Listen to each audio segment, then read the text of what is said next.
Ito mga bossing, nagalit na si ano, nagalit na si Alan Peter Cayetano kasi putya, ina nitong mga 'to, hindi nagalit si Alan Peter Cayetano kasi hindi na sumusunod yung prosecution.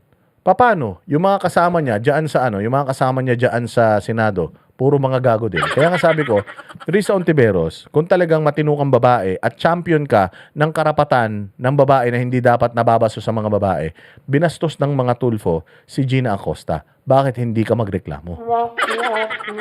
Ikaw naman, Risa Ontiveros, kahit na hindi mo naman talaga gusto si Acosta, pero maayos man yung pagtatanong mo, di mo naman siya binastos eh. Kudos sa'yo. Pero Rapi Tulfo, tinawag niyang estupido.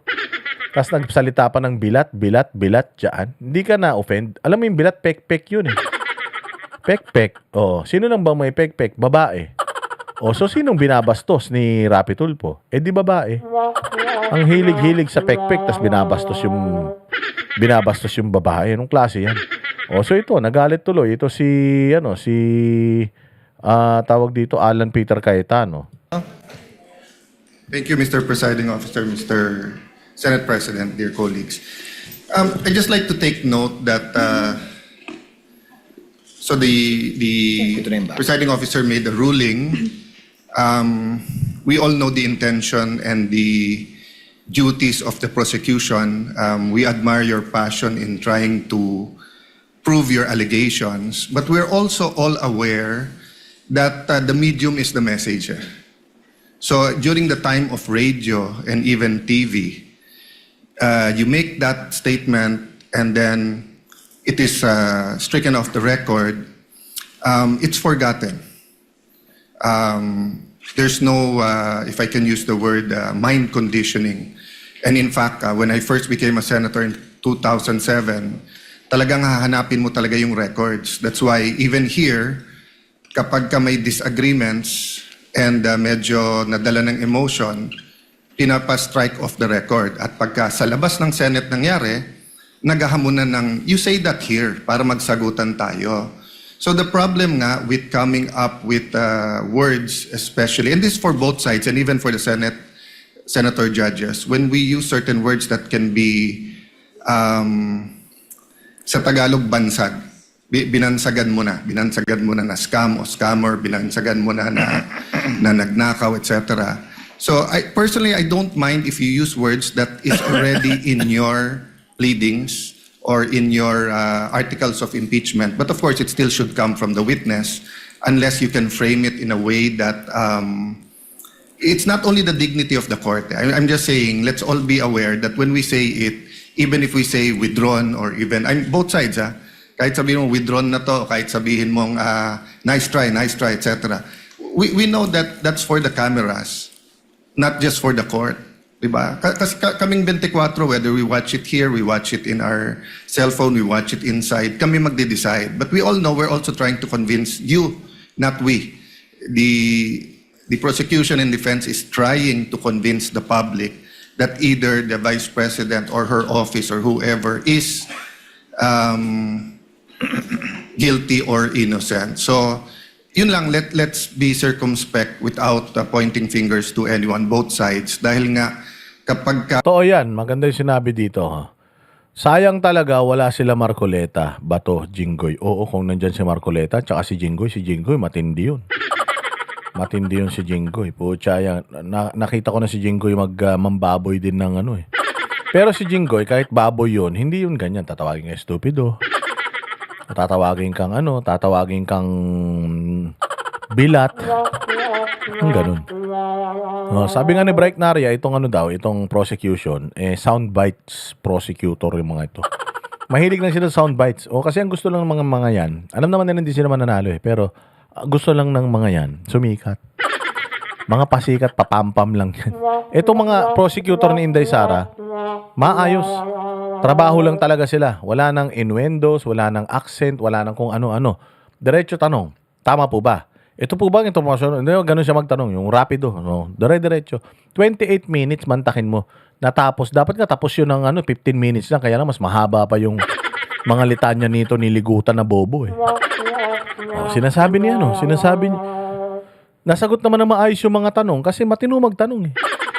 Kasi sila, nakafocus lang sila sa kaso. May nakikita ka sa mga prosecutor na nagpapa-interview. Yung spokesperson nila, si POA. Pero nakita mo itong mga prosecutor yung mga defense na nagpapa-interview, pinupunta ng media. Ano po masasabi nyo? Nakita nyo sila sa salita. Hindi kasi sila pasikat. Nandiyan dyan sila para sa trabaho, para sa learning. Yung kanilang matututunan, mapipick up dito na magagamit nila sa kanilang profesyon. Ito mga nasa kabila, si Kapunan, si Ligutan, po gusto maging artista. Kung gusto niyo pala mag-artista, sana pumasok kayo sa bahay ni Kuya. O kaya nag-starstruck kayo, ganun. Di ba? Yung pala gusto ninyo eh. May certain word na may not only negative but may emotional attachment, magva-viral na yan. And it will really affect the integrity not only of the court but of the decision sa huli. Diba? So, I just like to agree with you and emphasize na, in the future, if you say that nagkamali, let's not kid each other. No? Kahit kaming mga senator judges, nagkakamali din kami. Lalo pag nag-i-interview na or nagkaharap na yung vloggers or yung traditional media. But once masabi mo, it takes a life of its own. Diba? Those words. So we have to really be more circumspect in choosing our words, Mr. I will President. allow Attorney May to comment before we proceed with other administrative matters. Yes, Attorney May? Well, Your Honor, we apologize if sometimes we get carried away by Hindi kayo you get carried away, ulul. Sinungaling ka, may hawak ka na krus. Tapos sinungaling ka, you get carried away. Bakit ka maki-carried away? Ikaw nagtatanong, nakukuha mo naman yung mga sagot na mga gusto mo. Ba't ka maki-carried away? Ang haba ng oras mo para magtanong. Paano na-carried away ka, ma'am? Maki-carried away ka, mafo-frustrate ka kung wala kang nakukuhang sagot. Tamang sagot or yung sagot na paborable sa inyo, sa testigo. O, kaya ka nagsasalita ng ganyan, kaya ka na-frustrate kasi nga, hindi nyo maidiin si Inday Sara, you get carried away because wala kayong ebidensya. It's been 18 days, hindi nyo pa rin napapaniwala ang taong bayan, baka pinapagalitan na kayo ni Bongbong. Ano ba yan?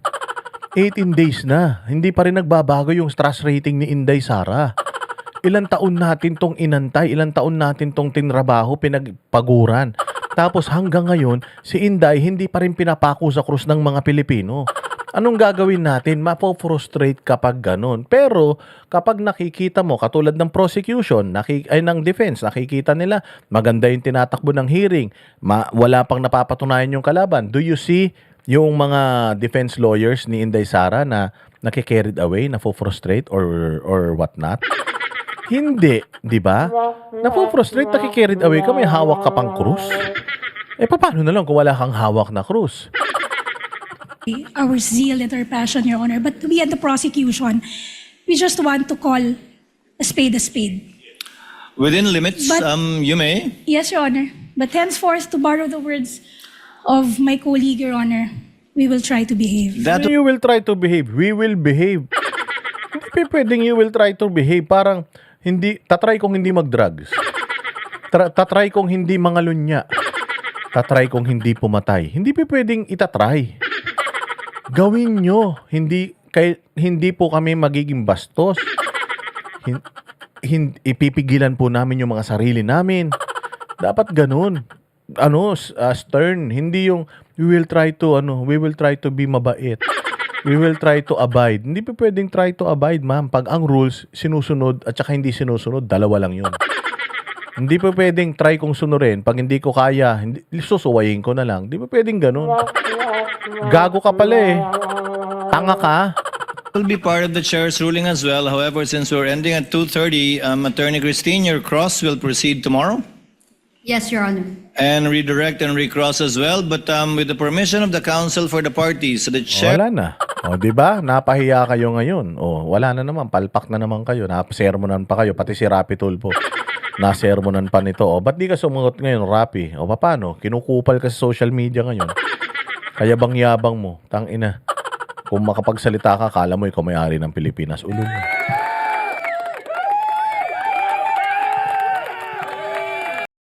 Kami ang boses ng masa, hindi natatakot.